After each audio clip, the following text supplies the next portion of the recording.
Hi, my name's Tim McKeown and this is my presentation on a contemporary services marketing issue.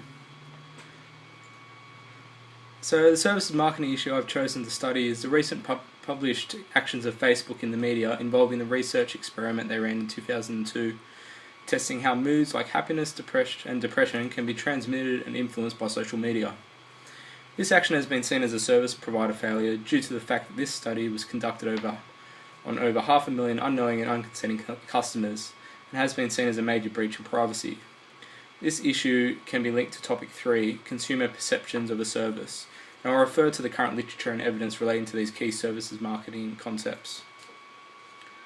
So just a background on Facebook. Facebook is an online social networking service founded in 2004 by Mark Zuckerberg. After registering to use the site, users may create a personal profile, add other users as friends, exchange messages, post status updates and photos, receive notifications, and join common interest groups. Facebook has affected the social life and activity of people in various ways, allowing users to continuously stay in touch with friends, relatives, and other acquaintances, wherever they are in the world. And due to the large volume of data collected about users, this service's privacy policies have faced scrutiny, among other things. So the issue. The recent release of the study, which has gone under much public scrutiny by the media, details a study undertook in 2012 in collaboration with Cornell University and the University of California, in which 600,000 Facebook users' news feeds were tweaked in order to show low numbers of positive or negative thoughts, to observe how this influenced posts in the study. This is a services marketing issue, as many consumers of Facebook's social media service feel dissatisfied with how Facebook has operated this service. Customers feel that Facebook has breached their privacy by influencing what posts from their friends they are subjected to, in order to orchestrate an emotional response. Consumers' reactions to this contemporary issue have been more so meaningful this time, due to Facebook's long list of privacy breaches in the past, which have caused customers to become unsatisfied with the service. This issue has caused much debate within the media as to whether Facebook's actions are illegal or unethical, due to the fact that they did not get informed consent, which is required by law. It's entirely possible that some of these users may have been harmed by this experiment. So how does this relate to services marketing and the area of study of customer perceptions of the service? So companies today recognise that they can compete more effectively by distinguishing themselves with respect to service quality and improved customer satisfaction. Authors have tended to use the terms satisfaction and quality interchangeably. However, the consensus in the literature are that these two concepts are fundamentally different terms of underlying causes and outcomes. While they have certain things in common, satisfaction is generally viewed as a broader concept, whereas service quality focuses specifically on dimensions of service. Based on this view, the perceived service quality is a component of customer satisfaction. So looking more specifically at customer satisfaction, satisfaction is a judgment that a product or service feature or the product or service itself provides a pleasurable level of consumer-related fulfillment. This means that satisfaction is the customer's evaluation of a product or service in terms of whether that product or service has met the service needs and the customer's needs and expectations. Although customer satisfaction tends to be measured at a particular point in time, as if it was static, satisfaction is a dynamic, moving process that may be influenced by a variety of factors, such as product and service features. So the customers of services will make trade-offs among different service features, such as price, quality, or employee friendliness. Consumer emotions. Specific emotions may be induced by consumption experience itself, influence consumer satisfaction with the service. Attributions for service success or failure. So these are perceived causes of events which influence perceptions of satisfaction. When a consumer has been surprised by an outcome, either the service is better or worse than expected, consumers tend to look for reasons, and their assessments of the reasons can influence their satisfaction. Perceptions of equity and fairness. So customers may ask themselves, have I been treated fairly compared to other customers? Or did another customer get a better treatment than myself? Or was I treated well in exchange for what I paid for? And finally, other consumers, family members and co-workers. So in addition to product and service features and one's own individual feelings and beliefs, customer satisfaction is influenced by other people.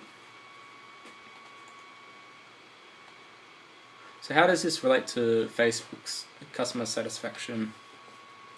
If we evaluate Facebook's actions through these dimensions of consumer satisfaction, it is clear that there is a distinct conflict with Facebook's actions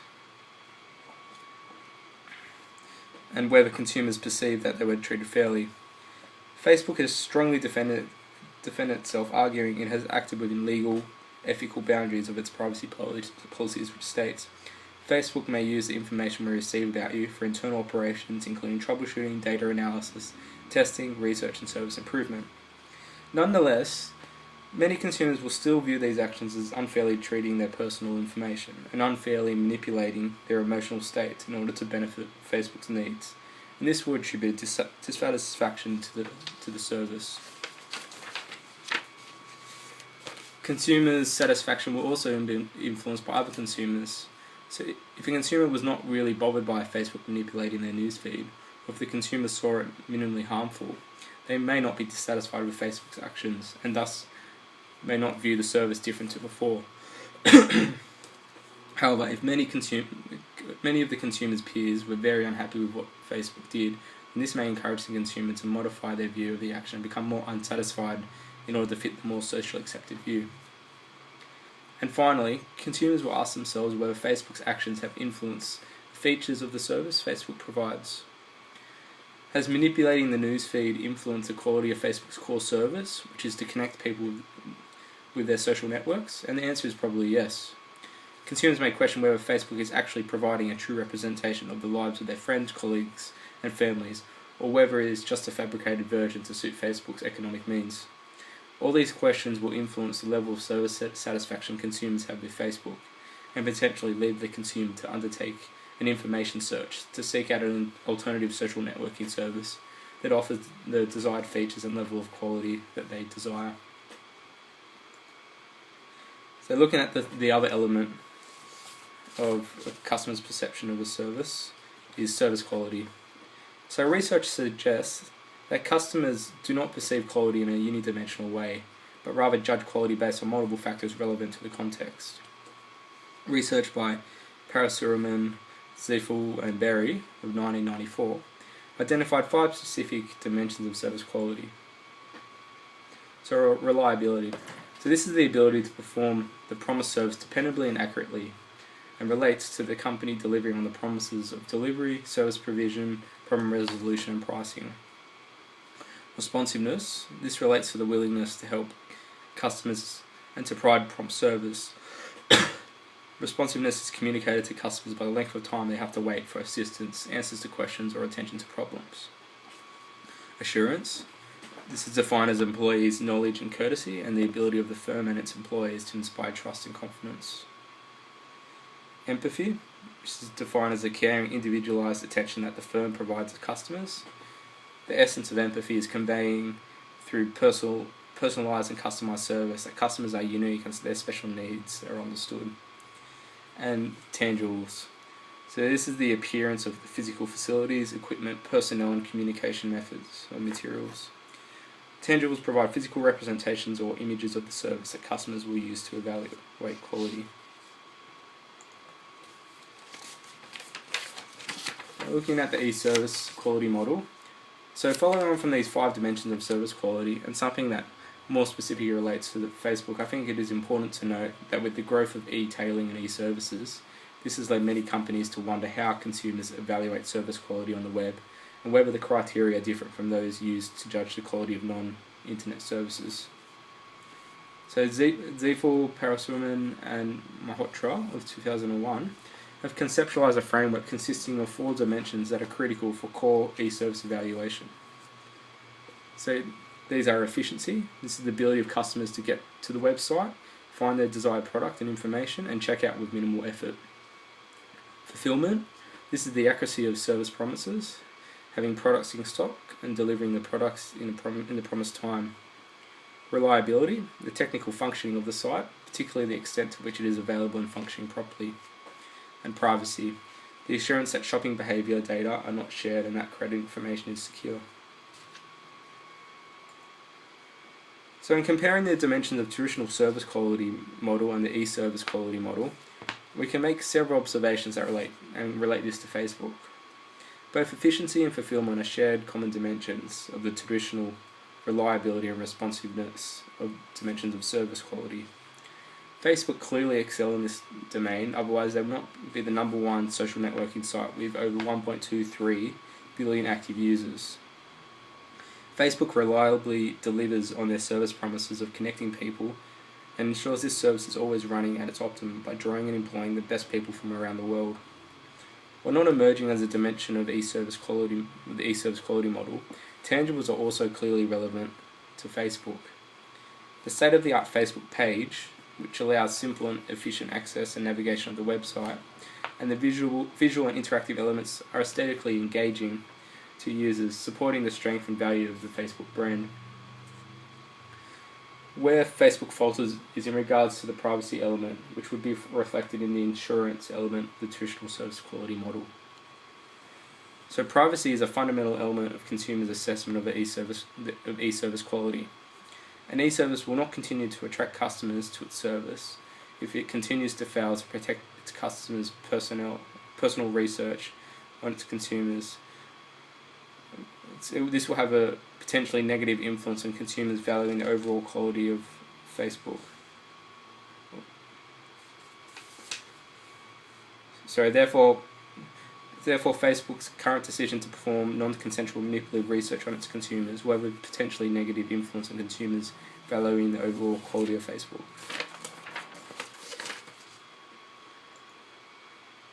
And the final point I'd like to note in regards to consumers' perceptions of services, and something which I think is very important in regards to Facebook's current situation, relates to the service encounter. So despite customer satisfaction and service quality being the critical determinants of a customer's perception of a service, the most vivid impression of service occurs in the service encounter or moment of truth, when the customer interacts with the service firm. It is in these encounters that customers receive a snapshot of the organisation's service quality, and each encounter contributes to the customer's overall satisfaction and willingness to continue business with the company. Researchers have extensively analysed service encounters in many contexts to determine sources of customers' favourable and unfavourable impressions.